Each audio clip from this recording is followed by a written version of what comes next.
We're entering the electoral arena to give voice to all of the struggles that we are engaged in the streets, at the barricades, in our schools, in our workplaces, and in our communities. The electoral system in the United States is fundamentally a fraudulent exercise. It is a form by which the ruling class maintains class rule. It is designed to give the appearance that people actually have a choice, that those who constitute the government are elected by the people. In fact, as I mentioned earlier, the people don't have the right to make basic decisions or to vote on the basic decisions that most affect their lives. They get the right to elect a Republican or a Democrat, but both of these parties are nothing more than the expression of the power, the undiluted power of the 1%. It's estimated that in the 2012 campaign that the Republican candidate and the Democratic candidate together will spend more than $2 billion. This is an election that's dominated by money, by the corporations, and by the banks. No candidate who can't raise $1 billion stands a chance. This is not a democracy, it's a plutocracy. It's of, by, and for wealth. Working people don't have the right to a job, or the right to affordable education, or the right to health care, or the right to a home, but they have the right to elect the politicians of the plutocracy. The debates on TV are completely monopolized by the ruling class parties, the parties of the 1%. Socialist candidates and independent candidates are kept out of the televised debates, and they are kept out of the news coverage. They are treated from the get-go as fringe candidates who don't have a chance. Just to get on the ballot requires overcoming huge, undemocratic obstacles placed in the path of the working class candidates placed by the ruling class. In California, for instance, the largest state in the country, we would have to collect over 300,000 signatures just to have the name PSL on the ballot.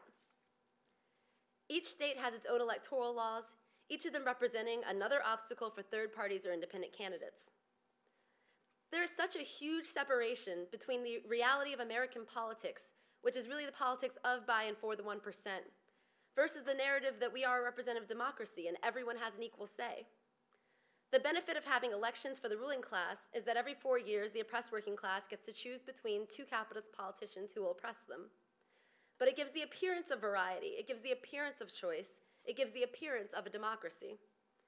The elections are in that way something of a safety valve, a way for discontented people to channel their discontent into support for this or that politician. Both of them are completely loyal to Wall Street and corporate banking domination. Look at what happened in Greece this week. The Greek prime minister sent the entire European and US banking establishment into a state of hysteria and panic and near meltdown when he said that the Greek people should have a vote in a referendum about the austerity program being shoved down their throats by the European banking community. Greek workers have lost 30% of their living standard in a matter of months so that the wealth of Greek society can be used to pay the capitalist bankers. Now they want to impose more austerity as the basis for another bailout, again, a bailout of the other European banks. The rest of the European ruling class, from Germany, from France, and of course the United States ruling class as well, acted as if the Greek prime minister had committed an act of treason by saying that the Greek people should have a vote about whether the Greek people should have a say and whether there be further cuts or layoffs. Stock markets plunged all over the world in response to this idea, something of an irony given how much we learn about Athenian democracy in school. Under pressure from international capital, the Greek prime minister did an about-face and canceled the referendum. Like I said, the electoral system is, again, nothing more than a sham. It's an exercise in plutocracy. There are no workers in Congress. 1% of the US population are millionaires, but 50% of the members of Congress are millionaires. And so is the president, and so are the members of the Supreme Court. There are no trade unionists who are members of Congress. The US Senate is an even bigger millionaires club preserved for rich white men. When Barack Obama was elected to the Senate in 2004, he was only the third black president who had served in the Senate in its over 200 years.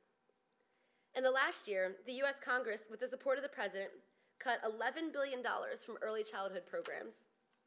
The same US Congress cut exactly the same amount, $11 billion, from tax cuts from millionaire estates. The same Congress cut $9 billion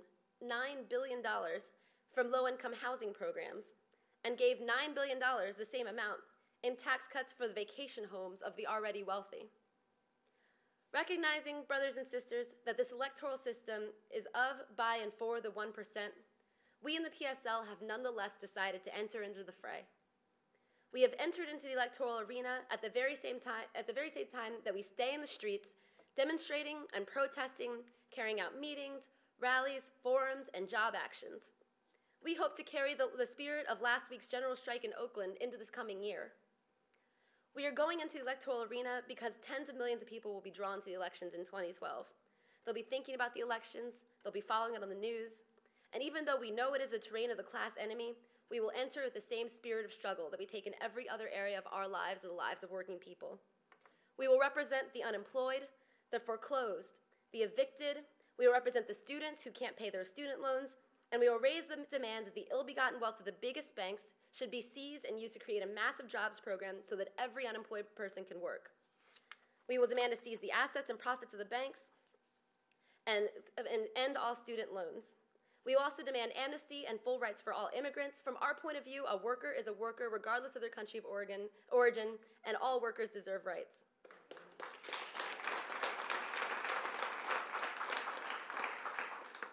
We will take the slogan of the Occupy movement, banks got bailed out, we got sold out, straight into the electoral arena. So as you can see, sisters and brothers, this is not a normal election campaign. We hope that you will join with us, participate in the campaign, become a voice of the program, become a volunteer in spreading the message, and join us in this exciting new period. The people are rising. It's time to stand up and fight back. Say it with me now. Banks say get back. We say fight back. Thank you.